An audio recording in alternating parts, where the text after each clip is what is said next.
rather than put a big barrier up, which makes it a bit like a museum, people just look and walk off, it's a little bit more interactive. They feel a bit more involved because there is no barrier. You know, that's the key thing.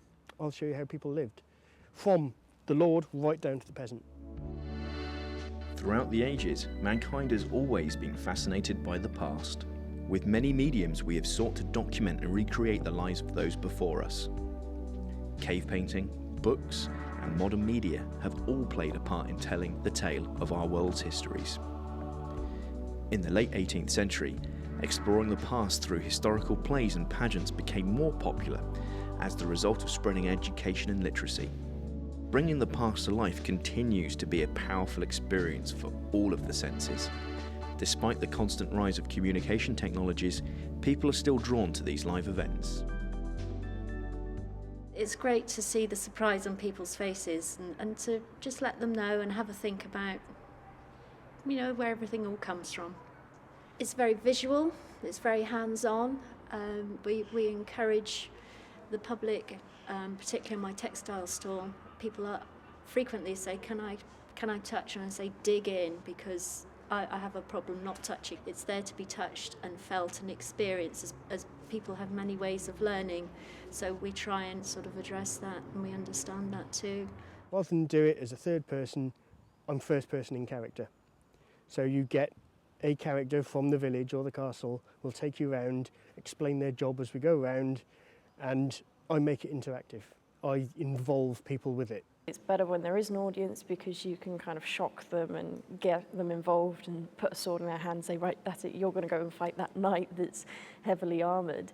And you just watch this little kid's face go, you know, and the parents are like, yeah, go on. It's mainly for the little one, really, to sort of see the heritage that we've got in this country. It's a place where you can come and you can actually sit in the chairs and touch things. In a lot of places you can't. You know, it feels like yours rather than someone else's history. We just like giving it a go, really. You know, I think having the experience of what it was potentially like. You know, it's just fun. It's just not one of those things you can say, well, we've done that, we've tried it, and it was great fun, or it wasn't. You know, the reminder that we're not as sophisticated as we like to think we are. We haven't really moved on that much in a lot of ways. That, you know, there's so much that it's almost like it's closing a circle again, and we go around in cycles, particularly with history. A picture is like, again, it's only a small fraction of the reality. When somebody's got armour on, you can imagine it, but seeing it is another dimension. I think, you know, it actually makes it much more real and much more, you know, much more relevant. From sort of like an education point of view, very beneficial for the children. Because it's hands-on, because they get involved, they learn more.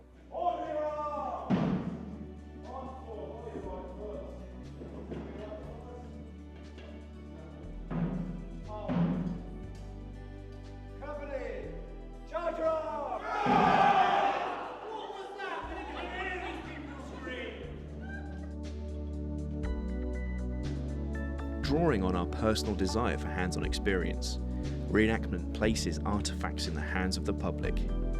The result of historical and archaeological research becomes real and understandable for a wider audience as they move beyond a screen or glass museum barrier.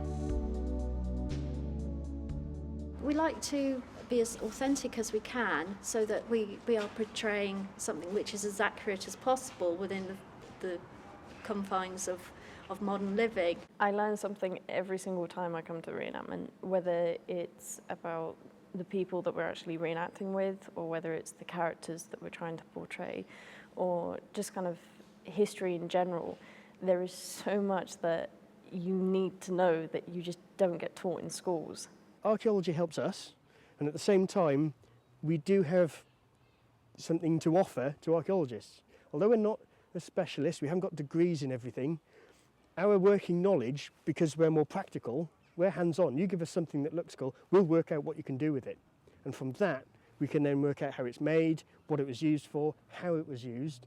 Whereas an archaeologist will just say, oh yes, this was a tool for digging nails out of a hoof.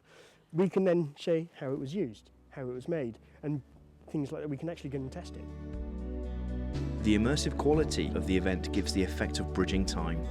The imagination is captured between past and present, moving ever closer to the authentic.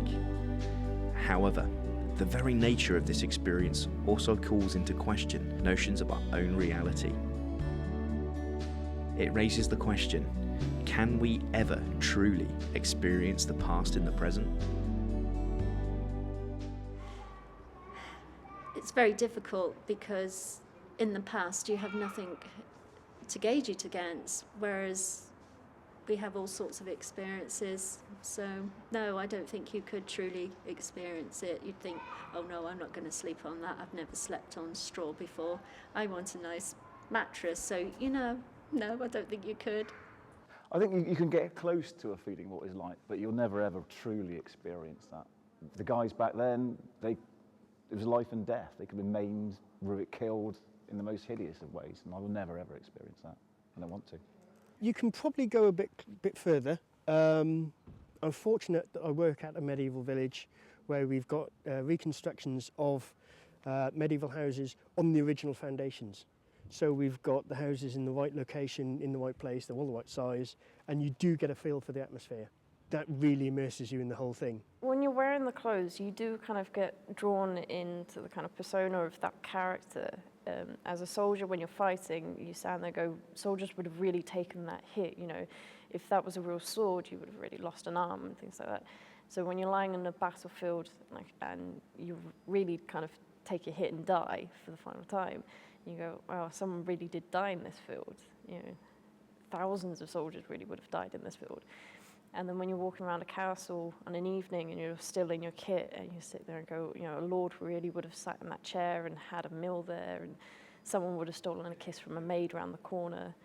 And so it's nice that you get that whole kind of connection with the past. You need to know what goes before. None of us know what's going to happen in the future. But to know why you're here doing what you're doing, I think helps you feel part of the world.